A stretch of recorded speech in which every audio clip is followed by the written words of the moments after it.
मुझे ऐसा याद आता है कैलाशवर की जब महापौर था कार्यकाल, जब कैलाशवर शुरू हुआ तो उन्होंने 150 से ज़्यादा सफाई मित्रों की एक पल्ली बनाई। जितने भी नगर निगम के राजस्व के जो 22 जोन है, जितने भी 22 जोन, सारे 22 जोन के राजस्व की टीम को एक ही जोन में उतार दिया गया। आपको याद होगा शायद स्मार्ट सिटी को लेकर टीडीआर एक पॉलिसी बनाई गई थी कि 5000 से ज़्यादा मकान तोड़े गए थे उस समय पे। उनमें से कई लोगों को टीडीआर सर्टिफिकेट तो मिले ही नहीं और इंतज़ार वो शायद अभी तक कर। अंततः फिर रीजनल पार्क का ठेका रद्द हो गया। अब नया प्लान बनेगा। रीजनल पार्क में फिर खूब हल्ला मचा था। आपको याद होगा इसके टेंडर को लेके कि बहुत सस्ते में दे दिया है, विपक्ष ने बड़ा विरोध किया था इसका। सराफा सोना चांदी जेवरात एसोसिएशन के साथ ही इलाके के विधायक, पार्षद और जिला प्रशासन के साथ ही ट्रैफिक पुलिस के अफसरों को भी रखा गया है। गौरव रणदीवे की वापसी हुई है राजनीति में। बहुत लंबे समय से माना जा रहा था कि गौरव रणदीवे की वापसी नहीं होगी, पर उनके अपने समीकरण, उनकी अपनी ताकत और बड़े मौन धारण करके वे बैठे रहे और समय का इंतजार करते रहे। नमस्कार, शाम के अखबारों की चर्चा चाय के साथ। आज 24 अक्टूबर है और खबरें, आज कुछ अच्छी खबरें हैं। और अंततः टीम हेमंत, मतलब भारतीय जनता पार्टी के अध्यक्ष हेमंत खंडेलवाल जी, प्रदेश अध्यक्ष जो है, उन्होंने अपनी टीम का अंततः तैयार कर ली। सिंधिया जी के लोगों को भी मौका मिला, पर हितानंद जी की खूब चली। एक तरफा माहौल हितानंद जी का रहा। इसी के साथ में अपन ये माने कि सुहास भगत से अब शहर, सुहास भगत की टीम से शहर धीरे धीरे बाहर आ गया और हितानंद जी की टीम में प्रवेश करने लगा है। अब राजनीति बदलेगी बहुत तेज़ी से। मध्य प्रदेश की राजनीति अपनी जगह पर, इंदौर की राजनीति में बहुत सारे चेहरे बदलते हुए आप देखोगे। नए समय के साथ नए समीकरण भी आपको देखने को मिले। हम बात करेंगे उस राजनीति की चर्चा पे आखिरी में। हम पहले खबरों की बात शुरू करते हैं। शुरू करेंगे तो हम खबरों की बात शुरू कर रहे हैं। पहले हम अग्निबाण से शुरू कर रहे हैं। आज अग्निबाण की खबरों में एक खबरें जिस पर बात होना चाहिए। एक तो एक ही वार्ड में झोंक दी 22 जोनों की टीम। राजीव गांधी नगर में अनोखा मामला हो। कई मकानों के कागजात के बजाय लोगों की टीमों के बताए बिल्ले वर्षों से शिफ्टिंग के दौरान नगर निगम ने दिए थे। हॉस्टल वाले क्षेत्रों में निगम की टीम पहुंची। संपत्ति कर को लेकर निर्माण की जांच। मुझे ऐसा याद आता है कैलाशवर की जब महापौर था कार्यकाल, जब कैलाशवर शुरू हुआ तो उन्होंने 150 से ज़्यादा सफाई मित्रों की एक पल्ली बनाई थी। इसी के साथ में तमाम अधिकारियों की भी एक टीम पूरी तैयार कर ली थी। और वो क्या करते थे कि वो हर 2 या 3 दिन में एक वार्ड का चयन करते थे और उस वार्ड में उस पार्षद को विश्वास में लेकर उस वार्ड में पूरा अभियान चलाते थे। उसमें संपत्ति कर की टीम भी घर घर घूमती थी, पानी के कनेक्शन भी घर घर देखे जाते थे और 150 से ज़्यादा जो सफाई मित्रों की टीम थी वो पूरे वार्ड में साफ सफाई का काम भी हाथ के हाथ करती चलती थी। दवाइयाँ छिड़कने से लेकर बहुत ही शानदार प्रयास था वो। और महापौर की टीम कहलाती थी उस समय पे। उसके बाद फिर जब जैसे जैसे समय बदला ये टीमें खत्म हो गई। ये नया प्रयोग किया गया और एक पूरी ताकत एक ही वार्ड में लगा के। क्या कुछ हल्ला मुल्ला क्या है ये? जी बिल्कुल, मैं आपको बता देता हूँ कि नए नगर निगम कमिश्नर दिलीप कुमार यादव ने पायलट प्रोजेक्ट के तहत जो है नगर निगम का राजस्व बढ़ाने को लेकर ये एक नई मुहिम शुरू की है। इसके अंदर एक वार्ड 74 को चुना गया है जो इंद्रपुरी विष्णुपुरी का वार्ड आता हैगा, मधु वर्मा का घरू वार्ड हैगा। यहाँ से आज उन्होंने जितने भी नगर निगम के राजस्व के जो 22 जोन है, जितने भी 22 जोन, सारे 22 जोन के राजस्व की टीम को एक ही जोन में उतार दिया गया। साथ में इन्हें ड्रेनेज के कर्मचारी भी दिए गए, साथ में बिल्डिंग परमिशन विभाग के कर्मचारी भी दिए गए और सारा अमला फायर एनओसी तक देखी जा रही है। सब एक एक घर में दस्तक देने पहुंचे हैं और इनके पास पहले से लिस्ट मौजूद थी, कहां पर कौन से खाते से कितना टैक्स आ रहा है, कहां संपत्ति कर कितना मिल रहा है, कहां नल कनेक्शन है, कहां से कचरा प्रबंधन शुल्क क्या आता है। मौके पर हकीकत जानने की कोशिश की गई है और आज सुबह 8 बजे से हर वार्ड 74 की हर गली में पीली गाड़ियां घूमती दिखाई देगी और एक एक घर पर 10 से 12 नगर निगम के कर्मचारियों का दल वहां पहुंचा था और एक एक खाते की जांच की गई है। मकसद सिर्फ ये है कि पता करना है हकीकत कि नगर निगम को टैक्स क्या मिल रहा है और मौके पर उपयोग क्या हो रहा है। इसके दायरे में काफी लोग आए हैं और मुझे लगता है शुरुआत जहां से की गई बड़ी दिलचस्प और रोचक शुरुआत है। वार्ड 74 की अगर बात कर ली जाए तो सबसे ज्यादा इंदौर के हॉस्टल यहीं पे है, कोचिंग क्लासेस यहीं पर रहेगी।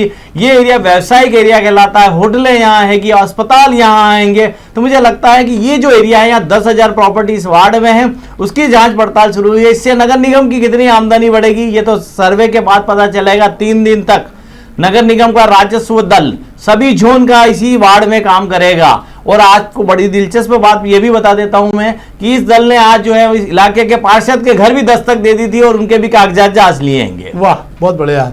मुझे लगता है अगर तब पारदर्शी काम होगा तो कुछ ना कुछ परिणाम तो आएंगे। पर इसी के साथ मुझे लगता है कि इसी के साथ तो सफाई अभियान का भी एक अभियान साथ में चला देना चाहिए ताकि उसे बेहतर तरीके से इस काम को किया जा सके। लोगों को संतुष्टि रहे कि आप पैसा ले रहे हो तो कम से कम काम भी दिखना चाहिए। मुझे ऐसा लगता है ये होना चाहिए था। एक और खबर पर हम बात कर लेते हैं अग्निबाण की कि आपको याद होगा शायद स्मार्ट सिटी को लेकर टीडीआर एक पॉलिसी बनाई गई थी कि जिनके मकान टूट रहे हैं, जिनकी अपनी ज़मीन जा रही है, उनको टीडीआर सर्टिफिकेट दे दिया जाएगा ताकि वो कहीं पर भी बेचकर उससे पैसा वसूल कर सकेंगे। उसमें कुछ हुआ नहीं। वो 5000 से ज़्यादा मकान तोड़े गए थे उस समय पे। उनमें से कई लोगों को टीडीआर सर्टिफिकेट तो मिले ही नहीं और इंतज़ार वो शायद अभी तक कर रहे हैं। एक नई पॉलिसी आ गई, चारों सड़कों के चौड़ीकरण को लेकर जो है एक बार फिर नए सिरे से जो है टीडीआर पॉलिसी को उनके वो डालने को अपना कागज़ देने के लिए जो है तैयारी शुरू हो गई। इसका टेंडर भी जारी किया गया था और इस महत्वाकांक्षी टोरी कार्नर, व्यास बीच से जिंसी चौराहा, सरवटे से गंगवाल, बड़ा गणपति से राज मोहल्ला, इन रोड को लेकर हम नए सिरे से जो है बड़ा अभियान चलाया जाना है। 1211 प्रभावितों को जो है नगर निगम टीडीआर सर्टिफिकेट जारी करेगा। अब ये क्या होगा इन सर्टिफिकेट का, क्योंकि इनका कोई वैल्यूएशन आज तक 15 साल में भी तय नहीं हो पा रहा है कि इनको टीडीआर का देने के बाद भी कहाँ भेज सकते हैं और कहाँ नहीं भेज सकते। ये बड़ी दुर्भाग्यपूर्ण स्थिति है। क्या शेखर जी बिल्कुल आप सही कह रहे हैं। टीडीआर पॉलिसी जो बनाई गई थी, स्मार्ट सिटी जब शहर को लाया गया था, स्मार्ट सिटी प्रोजेक्ट शहरों में जब आए थे, तब टीडीआर पॉलिसी एक रास्ता निकाला गया था कि जिन लोगों के मकान और दुकान जो विकास के नाम पर लिए जा रहे हैं उनको उसके बदले में टीडीआर दिए जाए। इस टीडीआर का मकसद ये था, देते समय तब भी कहा गया था कि टीडीआर देने के बाद में आप उसका इस्तेमाल कहीं भी कर सकते हैं। मतलब उस टीडीआर को मैं किसी भी बिल्डर को बेच सकता हूं या किसी और संपत्ति में उस टीडीआर का इस्तेमाल कर सकता हूं। टीडीआर का इस्तेमाल करने का मकसद ये है कि मैं जो मुझे मंजूरी मिली है उस मंजूरी से ज्यादा उतना मैं बना सकता हूं जितने का टीडीआर होगा।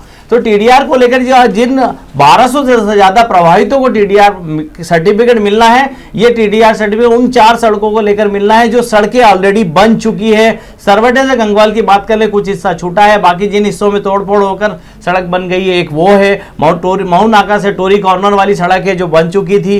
बात कर लेते हैं व्यास पुल से लेकर बड़ा गणपति तक की सड़क है और एक बड़ा गणपति से राजबोला तक की जो सड़क है, ये वो 4 सड़कें थी जिनके लिए टीडीआर सर्टिफिकेट दिए जाना है। टीडीआर सर्टिफिकेट काफी दिनों से इंतजार हो रहा था। कुछ टीडीआर सर्टिफिकेट पिछले दिनों दिए गए थे, उसके बाद इस पर रोक लग गई थी। अब मुझे लगता है इसका रास्ता साफ हो गया है। नगर निगम ने आज सूचना जाहिर कर दी है। उसके बाद आपको यह भी मैं बता देता हूं, टीडीआर सर्टिफिकेट आपको मिला, एक टीडीआर सर्टिफिकेट का कन्याड़े रोड पर इस्तेमाल भी हो चुका है। उस टीडीआर सर्टिफिकेट को आप शहर के किसी भी बिल्डर को या किसी भी अपनी निजी संपत्ति का उपयोग कर सकते हैं। उसके बदले में वो जितने का टीडीआर सर्टिफिकेट है, जितने स्क्वायर फीट का, उतना स्क्वायर फीट आप ज्यादा निर्माण कर सकते हैं। अच्छा है, गजट नोटिफिकेशन हो गया, इसलिए इस पर कुछ रफ्तार आने की संभावना दिखने लगी है। मुझे ऐसा लगता है कि इस बार कुछ स्पीड बनेगी इसकी, क्योंकि आगे की नहीं तो आगे और भी इसमें दिक्कतें आएगी, क्योंकि ये योजना बहुत अच्छी है पर इसका लाभ नहीं उठा पा रहे हैं लोग। एक खबर पर हम प्रभातखंड से बात कर लेते हैं। प्रभातखंड में खबरें जो है कि उस सब में आज यही खबर है, गली गली में आज जांच का अभियान को लेकर वो खबर सबसे बड़ी खबर हुई है। हमने एक खबर आज प्रभातखंड से उठाई, अंततः फिर रीजनल पार्क का ठेका रद्द हो गया। अब नया प्लान बनेगा। रीजनल पार्क में फिर खूब हल्ला मचा था, आपको याद होगा इसके टेंडर को लेके कि बहुत सस्ते में दे दिया है, विपक्ष ने बड़ा विरोध किया था इसका। अब इसके बाद में इसके नए सिरे से प्लानिंग की जा रही, क्या है शेखर जी? जी बिल्कुल, मैं आपको बता देता हूँ, रीजनल पार्क जैसे अटल बिहारी उद्यान भी कहा जाता है, रीजनल पार्क को नगर निगम चला नहीं पा रहा। आईडीए से नगर निगम को मिला था बनकर, उसके बाद नगर निगम को इसको चलाने पर जो है काफी खर्च करना पड़ रहा था और नगर निगम इसको चलाने में नाकाबिल साबित हो रहा था। इसका रास्ता निकालते हुए नगर निगम ने इसे ठेके पे देने की तैयारी की थी और टेंडर भी जारी कर दिया था। मैं आपको बता देता हूं, 27 साल के लिए इस रीजनल पार्क को 2 करोड़ 26 लाख रुपए सालाना में देने की तैयारी हो चुकी थी, जिसका विरोध हुआ और विपक्ष ने हल्ला मचाया था।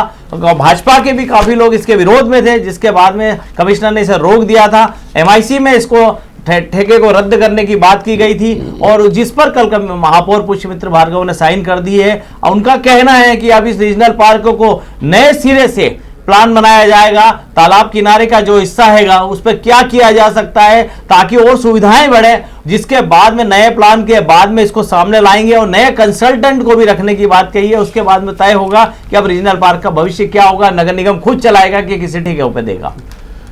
देखते हैं समय के साथ क्या होगा। अब हम पत्रिका खबर की बात है। पत्रिका में एक खबर हमने भी उठाई, पत्रिका से भी उठाई है।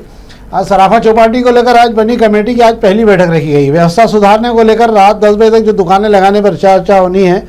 सराफा चौपाटी में कितनी दुकानें लगेगी, कौन कौन से व्यंजन बिकेंगे, किस तरह से दुकानें लगेगी, कौन से लोग दुकानें लगाएंगे और परंपरागत दुकानें कौन सी है, इसको लेकर एक बैठक रखी गई है, महिलाओं की सुरक्षा को लेकर क्या व्यवस्था, क्या शेखर जी इसको बिल्कुल आप लेकर? सही कह रहे हैं। सराबा चौपाटी के भविष्य को तय करने को लेकर जो बैठक, एक समिति बनाई गई थी, उस समिति की पहली बैठक आज होने वाली थी, जो अब टल गई है, वो कल होगी। महापौर पुष्यमित्र भार्गव ने यह बैठक बुलाई है। इस बैठक में समिति के उन सारे सदस्यों को बुलाया गया है जिन्हें रखा गया है। मैं आपको बता देता हूं कि इस समिति के अंदर सराबा चौपाटी एसोसिएशन, सराबा सोना चांदी जेवरात एसोसिएशन के साथ ही इलाके के विधायक, पार्षद और जिला प्रशासन के साथ ही ट्रैफिक पुलिस के अफसरों को भी रखा गया है। बैठ के कमेटी तय करेगी कि चौपाटी कब लगेगी, कितनी बजे इसका कामकाज शुरू होगा, ठेले और जितनी दुकानें लगती है वो कितनी सरहद में लगेगी, कितनी बजे तक ये चलेगी, और उसके बाद सबसे अहम पहलू जो है कि इन दुकानदारों में कितने दुकानदार वहां दुकान लगा पाएंगे, यानी कौन से परंपरागत दुकानदारों को ही जगह मिलेगी, और इनका जो अभी किराया जो चल रहा है, जो दुकान होटले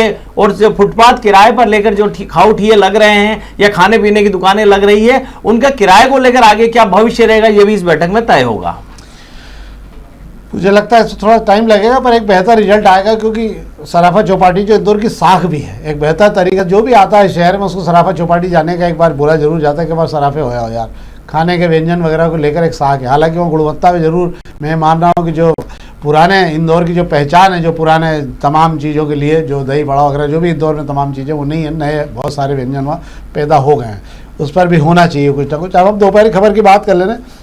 दोपहर की खबर एक बात कर रहे हैं, दिल्ली में एक बहुत बड़ा फिदाइन हमला करने की तैयारी की जा रही थी। इस मामले में 2 आतंकवादियों को गिरफ्तार किया है जो ISIS से जुड़े हुए थे, और इन लोगों के साथ में जो दूसरा आतंकवादी गिरफ्तार किया वो मध्य प्रदेश से किया, मध्य प्रदेश में राजगढ़ से उसको पकड़ा है दिल्ली पुलिस ने, और उसके साथ तमाम कागज, हथियार, केमिकल बनाने के रास्ते और कुछ दस्तावेज भी उससे मिले हैं, जिससे पूछताछ अभी हो रही है।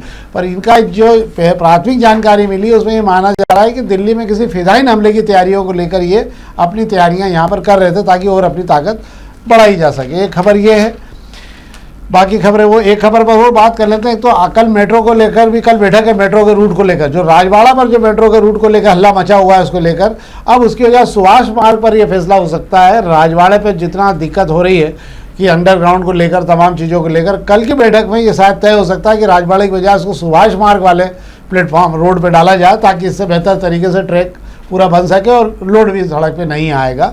इस पर एक बैठक, क्या शेखर जी? जी बिल्कुल आप सही कह रहे हैं। कल मेट्रो को लेकर, मेट्रो के भविष्य को लेकर एक अहम बैठक जो है इंदौर में होने जा रही है कि सुपर कॉरिडोर पे अगर मैं बात कर लेता हूँ, गांधीनगर स्टेशन से लेकर रेडिसन तक तो आप ओवरहेड मेट्रो को ले आए, कोई परेशानी नहीं हुई, कोई दिक्कत नहीं हुई। अब आगे जो दिक्कत होनी है, आगे का जो फैसला किया जाना है, उस पर जो है मंथन काफी दिनों से चल रहा है और विरोध भी उसका हो रहा है कि मेट्रो को इधर से ना ले, MG रोड से ना ले जाकर सुभाष मार्ग ले जाए, सुभाष मार्ग ना लेके MG रोड पर रहे। बड़ा सवाल ये आ रहा है कि मेट्रो अंडरग्राउंड कहां से होगी, इस पर कल फैसला होने वाला है। खजराना चौराहा से या बंगाली चौराहा से मेट्रो का अंडरग्राउंड किया जाए या ओवरहेड ही चलाया जाए, ये देखना होगा। इसको लेकर कल बैठक में तय होना है। फिर आप बात कर रहे हैं कि मेट्रो को सुभाष मार्ग की ओर डाइवर्ट करने की मांग की जा रही थी। MG रोड पर जो विरोध हुआ था, मंत्री कैलाश विजयवर्गीय से लोगों ने बात की थी। मंत्री विजयवर्गीय कहा जा रहा है कि मेट्रो वालों ने सुभाष मार्ग का भी दौरा कर लिया है। पर मुझे ऐसा लगता है जिस तरीके से MG रोड पर कला संकुल के पास में मेट्रो स्टेशन बनाने का काम चल रहा है, उसके बाद मुझे संभावना लगती है कि मेट्रो चला जा सकेगा, क्योंकि काफी काम यहाँ हो चुका है। एक खबर पर मैं आपके नॉलेज देता हूँ। आज एक बड़ा हादसा हुआ है, 20 से ज़्यादा लोग मारे गए हैं। बस AC बस जो थी उससे निकलने का साधन नहीं था और बस में आग लग गई, और उसके बाद में 20 से ज़्यादा लोगों का उसमें जो है जल गए, मतलब बहुत सारे लोग झुलस के मर गए हैं। एक बड़ा हादसा हुआ है और ये घटना जो है ये कर्नूल आंध्र प्रदेश के पास हुई है। मैं आपको दूसरी जानकारी देना चाहता हूँ, जो खबर आज दोपहर की जिस पर हम बात करना चाहते हैं, कि आपको आश्चर्य होगा कि शहर में कम से कम 60 से 65 बसें इंदौर में भी इसी प्रकार की चल रही हैं, जिसमें निकलने का रास्ता नहीं। दोनों साइड पर 3-3 के ट्रैक बना के 2 दूनी 4, 2 6 लोग एक ब्लॉक में बना के बैठाए जा रहे हैं। निकलने का एक रास्ता केवल सिंगल रास्ता है। जितनी इमरजेंसी खिड़कियां उनको इसलिए बंद करके रखा जाता है कि वहां से कोई अपने AC को प्रॉब्लम ना, इसलिए पूरा पैक रहती है। इन बसों में सुरक्षा को लेकर कोई इंतजाम अभी हाल कोई इंदौर में चेक नहीं हो रहे हैं, और ये 60 से 65 बसें जो इंदौर से रोज निकल रही हैं और रोज आ रही हैं। जब तक मुझे ऐसा लगता है किसी बड़े हादसे का इंतजार यहाँ पे भी परिवहन विभाग को रहेगा कि जब तक कोई बड़ा हादसा नहीं हो तो इस प्रकार की बसों की जांच नहीं होगी, जो आपके यहाँ हमेशा होता है कि बड़ा हादसा कोई हो जाएगा तब प्रशासन जाएगा, इसको देखा जाए क्या क्या नहीं। पर रोज अगर आप चाहें तो एबी रोड पर आप देख सकते हैं 60 से 65 बसें, जो मेरा आंकड़ा ने मैंने देखा कि बसें यहाँ से निकल रही हैं और सब बसों में निकलने का एक ही दरवाजा है। पीछे की साइड से तो आप निकल ही नहीं सकते, आपको सामने से ही भाग के आना पड़ेगा। और आग लगती है जब भी तो सामने की साइड में इंजन है किसी प्रकार से, तो आपके पास भागने कोई रास्ते ही नहीं रहता, क्योंकि आप वहाँ से निकल नहीं सकते। ये बहुत गंभीर मामला है, इस पर ध्यान दिया जाना चाहिए और बहुत किसी दिन किसी बड़े हादसे से हम उलझ जाएंगे। तो ये तो थी हमारी अखबारी खबर जिस पर हमने आपसे बात की। अंततः 9 माह बाद गौरव रणदीवे की वापसी हुई है राजनीति में। बहुत लंबे समय से माना जा रहा था कि गौरव रणदीवे की वापसी नहीं होगी, पर उनके अपने समीकरण, उनकी अपनी ताकत और बड़े मौन धारण करके वे बैठे रहे और समय का इंतजार करते रहे और उन्होंने टीम हेमंत में अपनी जगह बना ली। हेमंत खंडेलवाल जी के साथ अब वो ताकतवरों के महामंत्री बनेंगे। इंदौर के लिए भी बड़ी बात है कि उन्होंने अपनी जगह बना ली है। पर इसी के साथ में 2-3 बातें और भी हो रही कि जो लोग इंदौर विकास प्राधिकरण सहित तमाम निगम मंडलों के दावेदार थे, उनकी दावेदारी भी खत्म हो गई है। अब जो लोग संगठन में आ गए हैं वो अब सत्ता का रास्ता उनका बंद हो गया है, सत्ता के लिए अब नए रास्ते खुल रहे हैं। तो जो लोग सत्ता के लिए नए रास्तों में जाने की कोशिश करेंगे वो लोग अलग होंगे। हालांकि मुझे लगता है कि जो लाइन में लगे हैं उनके नाम तो फिर भी नहीं आएंगे इस बार भी। इस बार भी फिर हितानंद की खूब चली है। हितानंद शर्मा ने अपने भरपल्ले जहाँ हर स्थिति में अपने आप को ताकतवर सिद्ध किया। ये ठीक वही स्थिति जो सुहास भगत के समय हुआ करती थी। सुहास भगत की भक्ति में भी बहुत सारे लोगों ने जगह पाई थी, उसमें गौरव रणदीवे भी थे और उसी के अंदर गोपाल चावड़ा भी थे। क्या शेखर जी? जी बिल्कुल, आप कह रहे हैं, मैं इसी लाइन को आगे बढ़ाऊंगा कि गौरव रणदीवे को सेवासी रण में उतारने में प्रदेश संगठन मंत्री का हमेशा से मददगार रहे हैंगे। बात कर लेते हैं, नगर की कमान मिली थी तब सुहास भगत ने साहस दिखाया था। बात कर लेते हैं प्रदेश में जगह मिली है तो हितानंद शर्मा ने हिम्मत दिखाई हैगी। और इस बार सिर्फ इतना फर्क है कि तब जब नगर अध्यक्ष बनाए गए थे तो मुख्यमंत्री शिवराज सिंह चौहान का साथ नहीं मिल रहा था, लेकिन इस बार मोहन के साथ में शिवराज भी साथ हैंगे, इसलिए प्रदेश में महामंत्री बना दिए गए हैंगे। तो ये गौरव के लिए एक बड़ी बात हो गई है। और गौरव रणदीवे के प्रदेश में महामंत्री बनने से इतना तय हो गया है कि इंदौर की सियासत में उभरते नए चेहरों को अब भारतीय जनता पार्टी अपनी सेकंड लाइन तैयार कर रही है और एक नए गुट को उन्होंने यहाँ पर ताकत दे दी हैगी। और जैसा कहा जा रहा था कि गौरव रणदीवे विधानसभा चुनाव के समय टिकट से चूक गए थे, इस बार उन्हें पूरी तरह से मदद जो हितानंद से ही हुई, हितानंद शर्मा ने की मदद की है, इसके अंदर मोहन यादव का सपोर्ट मिल गया है। और गौरव रणदीवे की 9 महीने बाद नगर अध्यक्ष की कुर्सी जाने के बाद 9 महीने बाद बड़ी दमदारी से वापसी हुई है। हाँ, पर मान लें कि अब आने वाली राजनीति में गौरव रणदीवे का एक चेहरा होगा जो प्रदेश की इकाई में काम करेगा। आने वाला समय इन्हीं युवा नेताओं का ही है जो इंदौर की राजनीति का भविष्य भी तय करेंगे। हमने आपको 2 दिन पहले कार्यक्रम भी बनाया था जिसमें हमने आपसे कहा था कि तीसरा दौर अब शहर में राजनीति का शुरू हो रहा है। इस राजनीति में वो नए चेहरे होंगे जो भविष्य की राजनीति भी करेंगे। तो ये थी हमारी राजनीतिक जानकारी जो हमने आपको दी। हम आपसे आग्रह करेंगे कि इस कार्यक्रम को अपने मित्रों तक पहुँचाएं और अधिक से अधिक लाइक करें। बहुत बहुत धन्यवाद।